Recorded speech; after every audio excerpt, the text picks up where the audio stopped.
Coucou les amis, bienvenue sur ma chaîne Une histoire, un dodo. Aujourd'hui, je vais te raconter l'histoire du chapeau d'Agathe. Alors, abonne-toi et surtout, n'oublie pas d'activer la cloche de notification afin de ne pas manquer une de mes vidéos. Agathe, une jeune girafe espiègle et malicieuse, vivait dans la grande savane, là où la nuit on entend rugir les lions. Là où le jour, les vautours planent longtemps dans le ciel, sans prendre le temps de se poser. Agathe s'ennuyait un peu dans cette immensité. Pour se distraire, elle aimait taquiner les autres animaux et s'amusait souvent à leur jouer des tours pendables. Tohu et Bohu, deux singes vifs et agiles, gardaient un souvenir cuisant de sa dernière farce. Une nuit, Agathe avait profité de leur sommeil pour nouer solidement la queue de Tohu à celle de Bohu. À leur réveil, lorsqu'ils avaient voulu bondir d'une branche à l'autre et accomplir leur facétie habituelle, ils s'étaient trouvés en fâcheuse posture. Tous s'étaient moqués de leur maladresse et la réputation des deux acrobates en avait pâti. Pour ridiculiser Machu et Picchu, deux autruches à l'élégance prétentieuse qui affirmaient être les mères irréprochables, attentives et dévouées, Agathe avait imaginé une méchante farce. Dans leur nid, elle avait remplacé les œufs par des cailloux lisses et ronds. Elles avaient ri aux larmes, elle avait ri à perdre haleine, devant la mine déconfite des deux pains-bêches, quand celle-ci avait découvert que c'étaient des pierres du fleuve qu'elle couvait et dorlotait. Même Boss, le placide hippopotame, avait été victime des facéties d'Agathe. Un jour, alors qu'il dormait tranquillement sur la berge de son fleuve préféré, elle lui avait peint tout le visage en rose. Oh! Vint à passer un oiseau migrateur qui, un peu étonné, ne savait comment l'appeler pour lui demander sa route. « Mon beau cochon d'eau douce, mon cher cochon de lait, pouvez-vous m'indiquer le chemin qui conduit chez le roi du fleuve l'hippopotame? » Les animaux de la savane s'étaient moqués de Boss pendant une bonne semaine. Chaque soir, Agathe s'endormait, le sourire aux lèvres, ravie des bonnes farces qu'elle avait inventées. Et elle en rêvait même. C'était d'un drôle.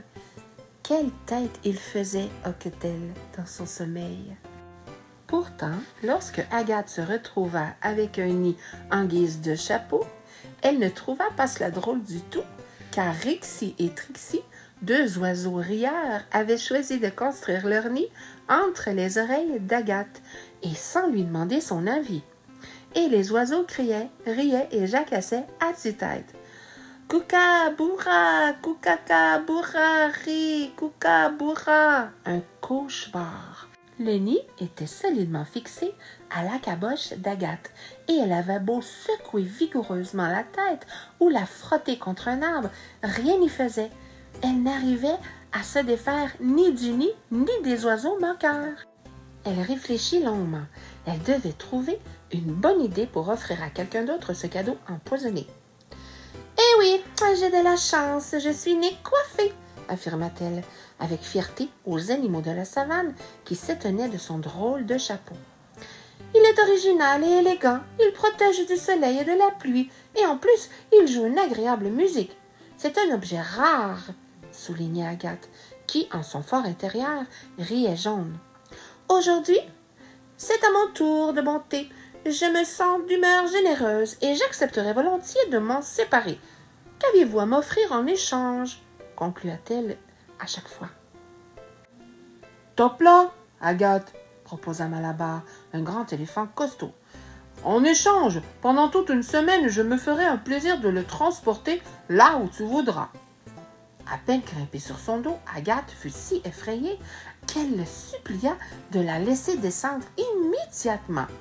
Malabar ne se le fit pas dire deux fois. Il en avait assez, lui aussi. « Et ton chapeau, tu peux le garder. » Apparemment sans rancune, Boss lui proposa de troquer sa charmante coiffe aux oiseaux contre des leçons de natation. Il se vantait même de lui apprendre à nager sous l'eau en quelques jours. En fait, il savait bien qu'il n'était pas facile à une girafe de rester sous l'eau. Après avoir bu une tasse mémorable, Agathe gagna péniblement l'autre rive, sous les quolibets et les regards moqueurs des autres animaux. Pour achever son supplice, Boss précisa. « Tu me donneras ma récompense à la fin des cours, Agathe, quand tu sauras nager. À demain pour ta deuxième leçon. » Si personne ne veut hériter de ce drôle de couvre-chef, pourquoi ne pas y mettre le feu? Proposa Grégoire, un léopard pince sans rire qui brandissait déjà une bougie allumée. Agathe trouva l'idée lumineuse. Les oiseaux rieurs eurent à peine le temps de s'envoler.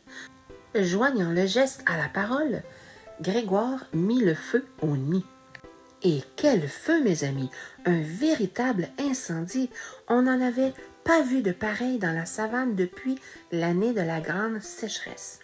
La chaleur dégagée par les flammes était si intense, la panique si grande que soudain, Agathe se réveilla en sueur et en sursaut. Ah! Quel cauchemar! Heureusement, ce n'était qu'un mauvais rêve. Agathe, soulagée de se voir tête nue dans l'eau de la mare, s'y contemplait avec bonheur. J'étais si laide avec cet horrible chapeau et tellement ridicule. Ceux qui riaient avaient bien raison de se payer ma tête, car telle est prise qu'ils croyaient prendre. Bon, je le reconnais, les plaisanteries les plus courtes sont les meilleures, admit encore Agathe devant ses amis. Et il est vrai que depuis, elle y réfléchit à 2 fois avant de se moquer de qui que ce soit. Nous voilà rendus à la fin de cette vidéo. J'espère que tu as aimé cette histoire. Alors je te dis bonne nuit, à bientôt et surtout, n'oublie pas de t'abonner.